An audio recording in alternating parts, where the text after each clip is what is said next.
Hello dear friends, welcome back to channel JS commerce classes. इस video में हम discuss करने वाले most important question for TY BCom 6 semester cost accounting CA का जो paper है आपका 26 मार्च को। तो उसमें जो आपके जो लास्ट में थ्योरी क्वेश्चंस आते हैं सभी को पता है, और मोस्टली मुझे कमेंट सेक्शन आ रहे थे कि सर प्लीज़ उसके वीडियो अपलोड कर दो, वीडियो अपलोड कर दो। तो फाइनली मैंने आप लोगों के लिए वीडियो अपलोड कर दिया हो, समझो।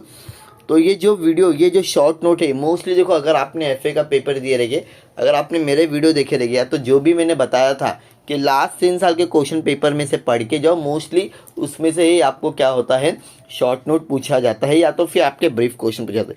यस और नो, अगर आया कि नहीं आया खाली आप मुझे बताना है, ठीक है। मोस्टली क्वेश्चन वहीं से आते हैं डियर फ्रेंड्स, बिकॉज अगर एक साल में 6 क्वेश्चन आ रहे हैं, मतलब इंटू 3 करेंगे 18 क्वेश्चन। अगर आप ये 18 क्वेश्चन देखोगे ना, तो उसमें मोस्टली आपको रिपीटेड क्वेश्चन मिलेंगे, तो ऑलरेडी 12 से 13 क्वेश्चन हो जाएगी। अगर वो 12-13 क्वेश्चन करके जाते तो डेफिनेटली आपको एग्जाम में 4 क्वेश्चन मिलेगा। अगर 3 भी मिल रहा है तो चौथा या पांचवा क्वेश्चन ऐसा होगा उसके रिलेटेड होगा। तो मतलब ये 20 मार्क्स का अगर आप याद करके जाते हो, डेफिनेटली 13, 14, 15, 15 मतलब 12 से लेकर 16 तक मिलने के चांसेस पूरे होते हैं, ठीक है। तो ये आप लोगों के सामने टोटल कितने क्वेश्चन है वो भी मैं बताऊंगा, और ये पूरा पीडीएफ आपको कैसे मिलेगा वो भी मैं आपके साथ में शेयर करूंगा। ये पीडीएफ के साथ में आपको एक फ्री चीज़ और मिल जाएगी, मैं बताता हूँ। इस वीडियो को पूरा एंड तक देखना। टोटल कितने याद करने का वो भी बता रहा हूँ। अगर इतना याद किया तो डेफिनेटली आपको उतना तो मिल ही जाएगा जितना एग्जाम में आना है। 11 क्वेश्चन है डियर फ्रेंड्स। कितने क्वेश्चन है? फीचर्स ऑफ जॉइंट प्रोडक्ट, ठीक है। उसके बाद में जो मैं आपको बता रहा फ्री, ये पीडीएफ आपको चाहिए तो ऑलमोस्ट ये सभी को पता है। ये इसमें के भी आपको क्वेश्चंस आते हैं ऑब्जेक्टिव में, डेफिनेटली। अगर आप लोगों ने मेरा ऑब्जेक्टिव का वीडियो देखे होंगे, हर साल ऐसे टाइप के क्वेश्चंस आते ही आते हैं, देख लेना। अगर नहीं देखे तो अगेन अगेन बता रहा हूँ। तो ये पूरा फॉर्मेट, ये फॉर्मूला बहुत ज़्यादा आप लोगों के लिए क्या है, इंपॉर्टेंट। उसके बाद में आपका मार्जिन कॉस्टिंग, मार्जिनल कॉस्टिंग, ये भी आप लोगों के लिए एग्जाम में बहुत ज़्यादा इंपॉर्टेंट ऑब्जेक्टिव ये पूरा। तो मैं शुरुआत करता हूँ डियर फ्रेंड्स। सबसे पहले क्या आप लोगों के लिए एग्जाम में आता है, ठीक है। तो मैं सबसे पहला क्वेश्चन ले लेता हूँ, कोशिश करूँगा आपको 1 बाय 1 क्या करूँ, एक्सप्लेनेशन भी दे दूँ। तो यहाँ पर क्या दिया हुआ है dear friends, general ledger adjustment account, ठीक है। और मैंने आपको पहले भी बताया था एफए के पेपर में, और अभी भी बता रहा हूँ। यहाँ पर मेरे से मिस्टेक हो गई है। आपको पहले पॉइंट के आगे ऐसा एरो लिखना है, या तो ABCD इस वे में लिखना है। सर कितना बड़ा आंसर लिखना है, मैंने अपने हर वीडियो में आपको डियर फ्रेंड्स बताऊँ, आंसर बड़ा मत लिखो, आप लोग मीनिंगफुल लिखो। आपने अगर डी तक भी लिखे ना, या ई तक भी 5 पॉइंट भी लिखे, लेकिन वो एकदम एग्जैक्ट है, तो एग्जामिनर आपको 4 मार्क्स देगा, ये मेरी गारंटी है। बिकॉज आप उसके रिलेटेड लिख रहे। अगर आपने एग्जाम में 2 पेज लिख दिए, लेकिन अगर उसके रिलेटेड नहीं है, तो आपको मार्क्स नहीं मिलेंगे डियर फ्रेंड्स। समझो बात को। आप लोग अभी आप 12th में नहीं हो, डिग्री लेवल का एग्जाम दे रहे हो, फिर बाद में बोलते कि सर मुझे मार्क्स नहीं मिला होगा, शायद इसके लिए फेल हुआ। आपको पता है वो जो गलती से आपको मार्क्स नहीं मिलने वाले, वो गलती करना ही क्यों है, ठीक है। तो यहाँ पर सबसे पहले हम लोग देख लेते हैं डियर फ्रेंड्स। जो पहला क्वेश्चन है जनरल लेजर एडजस्टमेंट। अब इसका आंसर मैं कोशिश करूँगा आपको समझा सकूँ इजी वे में। Function of this account which is also refer to the general ledger account और normal ledger contract control account, ठीक है। मतलब ये पहले चैप्टर का आपका इज क्वाइट इंपॉर्टेंट है कॉस्ट अकाउंटिंग, ये बहुत इंपॉर्टेंट है। ये पहला पॉइंट हो गया आप लोग का। Next, this accounting is open in cost ledger to complete the double entry. याद रखिए, समझ में आ गया रहेगा एकदम। All item of the income and expense taken from the financial accounting and all transferred from the cost account to financial account are recorded in the account। ये भी समझ में आ गया रहेगा। देखो एकदम इजी लैंग्वेज है। This all transaction in the cost ledger must be recorded through the cost ledger control account in order to complete the double entry in the, मतलब कॉस्ट लेजर समझ में आया तो याद होना चाहिए, हाँ भाई डबल एंट्री के बारे में कुछ तो लिखना है। आ गया समझ में? अगर आपको समझ में आते जा रहा है डियर फ्रेंड्स, तो एक अच्छा सा कमेंट, एक वीडियो को लाइक, और अपने दोस्तों का भला कर दो। भला कैसे करोगे, इस वीडियो को उन तक पहुंचा दो बस, ठीक है। नेक्स्ट, नॉर्मल एंड अब नॉर्मल लॉस। ये मोस्टली सभी ने अगर प्रोसेस अकाउंट किया रहेगा तो पता है दोनों का कॉलम कैसे बना है। अगर आपने फॉर्मेट भी बनाया तो भी वहाँ से मार्क्स मिलेगा, लेकिन यहाँ पर आपको स्पेशल फॉर्मेट नहीं बोला है, तो उसके बारे में लिखना ज़रूरी है। यहाँ पर in this method the scrap of accounting figure of normal loss of which is fix on the basis of part. देखो नॉर्मल लॉस मतलब क्या, स्क्रैप जो वेस्ट होना ही है, जिसको आप लोग रोक नहीं सकते हो, ठीक है। टेक्निकल डेटा में पास जो होता है, मतलब हर साल मुझे लग रहा है कि अभी इतना नॉर्मल वेस्ट होता है, तो मान के चलूँगा। Any loss above this figure is treated as a abnormal loss, any loss below this figure is treated as a abnormal. हाँ, उसके बाद में भी अगर कुछ लॉस बच जाता है तो उसको हम लोग अबनॉर्मल गेन या तो अबनॉर्मल लॉस बोलते हैं। ये आप लोगों ने सब में किए रहेंगे। फॉर एग्जांपल ये एक कॉलम होता है, ठीक है, यहाँ पर फॉर एग्जांपल दिया हुआ है आप लोगों का 4000, ठीक है एग्जांपल, और ट्रांसफ़र बोल रहा है तुमको करने के लिए 3500, और ये ऑलरेडी ये है 200। तो जो बैलेंसिंग फिगर बच रहती है यहाँ पर बैलेंसिंग फिगर आएगा ना डियर फ्रेंड्स क्रेडिट में, ये अब नॉर्मल लॉस होता है, और यहाँ पर बैलेंसिंग फिगर आएगा तो अब नॉर्मल गेन। तो मुझे लगता है कि आपने सम किए रहेंगे, नहीं किए तो डियर फ्रेंड्स अभी भी वक्त है, कर लो, अच्छे मार्क्स आ जाएगी। Normal loss is treated as a normal cost of a production but the cost of abnormal loss in taken. हाँ, ये आपको फाइंड करना पड़ता है, अब नॉर्मल लॉस और गेन का आपको फाइंड आउट करना पड़ेगा। The net financial loss on the account of abnormal loss is debited to the costing profit, ये ऑब्जेक्टिव में आएगा। The net profit on account of abnormal gain is credit to the costing profit and loss, ठीक है। बस 5 point ही लिखना है, उससे ज़्यादा दो, सारी चीज़ें मीनिंगफुल जो जो मैंने आपके साथ में शेयर किया हूँ, बहुत कट टू कट ले, no need to write extra 10-15 point लिखो मत, थोड़ा लिखो, अच्छा लिखो। Next, labour efficiency variance, meaning labour efficiency variance is the most that portion of a labor cost variance is due to the difference between the standard labor are specified for the actual output and the actual are used for the actual, मतलब कितना समय लेना चाहिए, कितना लिया है, तो उसको हम लोग फाइंड आउट करने के लिए लेबर इफिशियंसी करते हैं। कंप्यूटेशन, यहाँ पे इसका फॉर्मूला दे दिया, it is computed in the following manner, standard hours minus actual hours, standard rate minus, ठीक है, ये इसका फॉर्मूला है, आप लोग देख सकते हो, ये जो दिख रहा है ना, ये पूरा इसका फॉर्मूला है। SR मतलब स्टैंडर्ड रेट हो गया, स्टैंडर्ड आवर्स हो गया, स्टैंडर्ड रेट और actual hours, done. Standard cost of hours.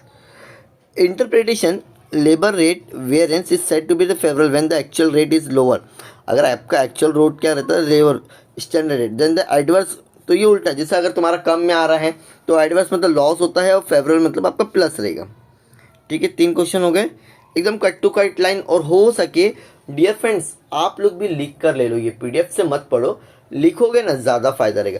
Sir time किसके पास है डियर फ्रेंड्स, अगर आपको 1 से आधे घंटे में अगर 10 से 12 मार्क्स अगर एग्जाम में मिलते, बुरे है क्या? नहीं ना भाई, लिख लो ना। देखो आप सोचियो ना, मैं आपके साथ में बैठा हूँ और हम एक दूसरे से क्या कर रहे हैं, बातें कर रहे हैं, और बातों ही बातों में आप चैनल को सब्सक्राइब कर देना, बिकॉज कोई भी आपको नहीं बोलेगा कि चैनल को सब्सक्राइब करो, जहाँ से भी आपको कुछ भी मिल रहा है वहाँ से आप लोग चैनल को सब्सक्राइब करो। नेक्स्ट, सिग्निफिकेंस ऑफ वेरिएंस, इसका फ़ायदा क्या है, इंपॉर्टेंस क्या है? The following advantages arises due to the standard costing system, cost control, standard costing enable the management to compare the actual cost, standard cost is honor to the control cost whenever they occur, ठीक है। Planning, standard costing is excellent tool for management planning standard costing along the budget, help management in the planning phase futures activity of a production sales etc, stable basis of fixed selling price, the actual cost of a product varies from the period to period, the actual cost cannot be therefore be basis of fixed selling price, fixed responsibility, the standard costing system responsibility for each department, department or the manager has to explain the difference between the standard set, done. यहाँ से आप लोग इतना लिख दो।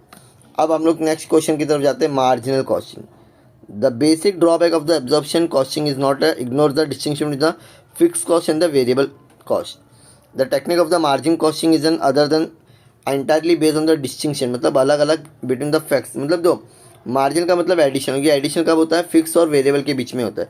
Marginal costing classify the total cost in the fix cost, ये 3 चीज़ में divided, total cost, fix cost और variable cost. Margin costing only variable cost are charge to the product, variable are vary with the level of output. दो variable cost किसके ऊपर depend है, जितना ज़्यादा तुम्हारा आउटपुट होगा उसके हिसाब से तुम्हारा वो बढ़ेगा, ठीक है। अब ABC activity based costing, according to the CIMA, ABC is defined the cost attribution to the cost in the unit of a basis of benefit received from the indirect activity, जैसे कि ऑर्डरिंग, सेटिंग, एश्योरिंग, ठीक है। ABC is a costing technique that assign the cost of product based on the activity those product require. Activity include the tasks such as ordering. So point number 4, a company incur cost to obtain the such as factory, ये सभी को समझ में आ गया। Those resource are consume by the activity perform that product, ये भी आपको क्लियर हो गया। ठीक है, अब point number 7, question number 7 that is the cost plus contract में cost plus contract in which the contract price is determined by adding, कुछ और हम लोग क्या करेंगे, प्रॉफिट ऐड करके देंगे। In other word it is a contract etch which contractor is paid the actual cost by him on the contract plus certain amount toward, दो अपना प्रॉफिट भी रखेगा। Suitability. In this case, where the cost of contract cannot be estimated in advance with a reasonable degree of accuracy owing the unsteady price of a material, देखो उसको पहले से तो पता नहीं भाई क्या होने वाला, तो एक अपना हिसाब से रखेगा। इसका फ़ायदा क्या है? In the case of a cost plus contract there is a no possibility of a contract in incurring the any loss, वो पहले से क्या कर लिया, अपना सब प्रॉफिट रख लिया, तो उसको लॉस होने का कोई चांस ही नहीं है, इसका कुछ नुकसान। In this case the cost plus contract the price which is contractee has to pay for the contract cannot be known the feel till though, कैसा है ना, यहाँ पर समझो, मतलब जैसा ऐसा काम होता है वो सामने वाले से पैसा लेता है तो लॉस होने का चांस नहीं है। तो जो भी कॉन्ट्रैक्ट दिया रहेगा उसको पहले से फिक्स नहीं पता रहेगा कि भाई मुझे कितना पैसा लगेगा कॉन्ट्रैक्ट, जैसा ऐसा कॉन्ट्रैक्टर मांगेगा वैसा वैसा आपको पेमेंट करना पड़ेगा। Done sir, done. Next, limitation of margin costing, marginal difficulty in classifying the fix and the variable cost, ये अभी हम लोग ने देखे मार्जिनल वर्ड आया तो fix, the separation of the cost in the fix in the variable, present technical difficulties, no variable cost is compare to the variable not fix, मतलब ये बहुत प्रॉब्लम हो जाती है फाइंड आउट करना। Stock under valued, under the marginal cost system stock of finish good and the work in progress are understated, समझ के ले गए। Profit and asset, the exclusion of a fix overhead from the inventories affect the profit and the loss, देखो अगर तुम्हारा कुछ खर्चा inventory में ऑलरेडी से ऐड है तो प्रॉफिट एंड लॉस फाइंड करने के लिए क्या होती है, प्रॉब्लम होती है, और वहीं पर वो तुम्हारी कन्वर्शन जो बैलेंस शीट रही इसमें प्रॉब्लम होगी। Recession, during the earlier stage of a period received the low profit in the increase in the losses as the revalued in the magnified in the marginal cost, देखो शुरुआत में तो तुमको क्या होता है, लॉस होता है, लेकिन बाद में उसके बाद में वो कवर हो जाएगा। डन। लॉन्ग टर्म प्रॉफिट अच्छा होता है, thought the short term assessment of A profit with marginal costing may be useful, long run के लिए क्या रहेगा, ये बहुत अच्छा रहेगा। डिपेंडेंसी ऑन की factor, marginal cost does not provide the any standard, यहाँ पे कुछ भी फैक्ट्स नहीं रहेगा। अब क्वेश्चन नंबर 9, एडवांटेजेस क्या है, जो अभी हम लोग ने पहला क्वेश्चन देखे थे ना उसका कुछ एडवांटेजेस भी, ठीक है।